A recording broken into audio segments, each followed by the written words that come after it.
Welcome to Storytime with Sugar. Today we're reading Scuffy the Tugboat. Scuffy was sad. Scuffy was cross. Scuffy sniffed his blue smokestack. A toy store is no place for a red-painted tugboat, said Scuffy, and he sniffed his blue smokestack again.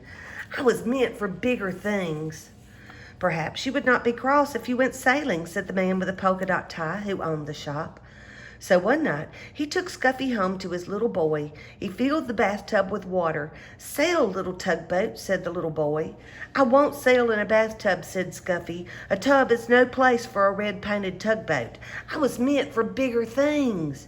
The next day, the man with a polka dot tie and his little boy carried Scuffy to a laughing brook that started high in the hills. Sail, little tugboat, said the man with the polka dot tie. It was spring, and the brook was full to the brim with its water, and the water moved in a hurry, as all things move in a hurry when it is spring. Scuffy was in a hurry too. Come back, little tugboat, come back, cried the little boy as the hurrying, brimful brook carried Scuffy downstream. Not I, tooted Scuffy, not I. This is the life for me. All that day, Scuffy sailed along with the brook, past the meadows filled with cowslips, past the women washing clothes on the bank, past the little woods filled with violets. Cows came to the brook to drink. They stood in the cool water, and it was fun to sail around between their legs and bump softly into their noses.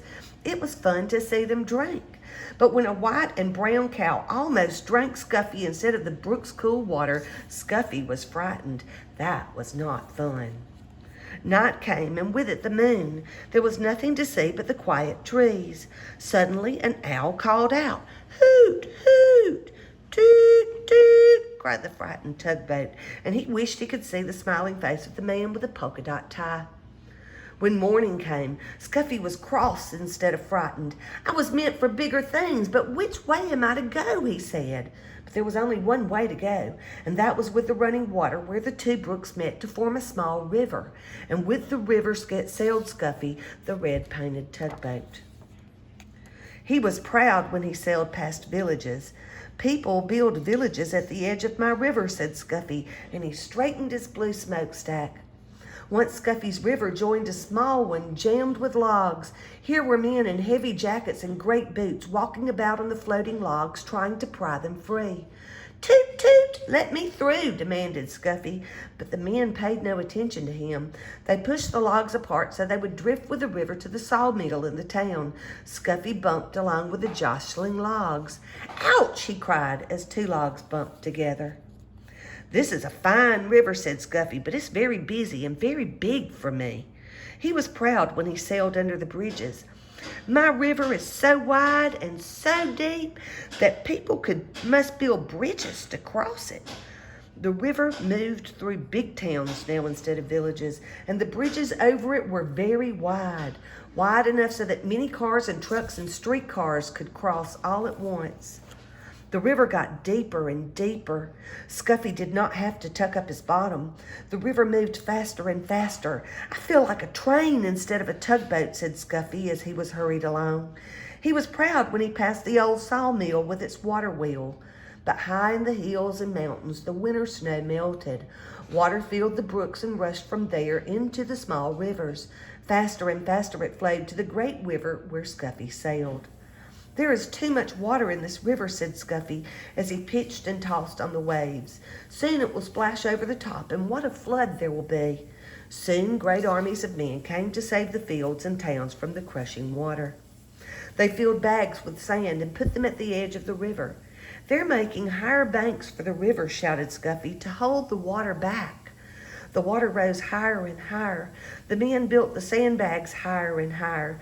Higher went the river. Higher went the sandbags. At last the water rose no more. The flood water rushed on to the sea, and Scuffy raced along with the flood. The people in the fields and the towns were safe.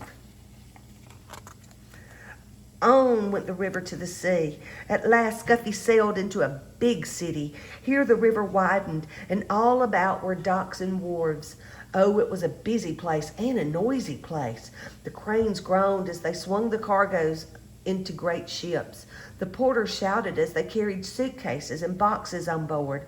Horses stamped and truck motors roared. Streetcars clanged and people shouted. Scuffy said, "Toot, toot," but nobody noticed. "Oh, oh," cried Scuffy when he saw the sea. "There is no beginning and there is no end to the sea. I wish I could find the man with the polka dot tie and his little boy." Just as the little red-painted tugboat sailed past the last piece of land, a hand reached out and picked him up.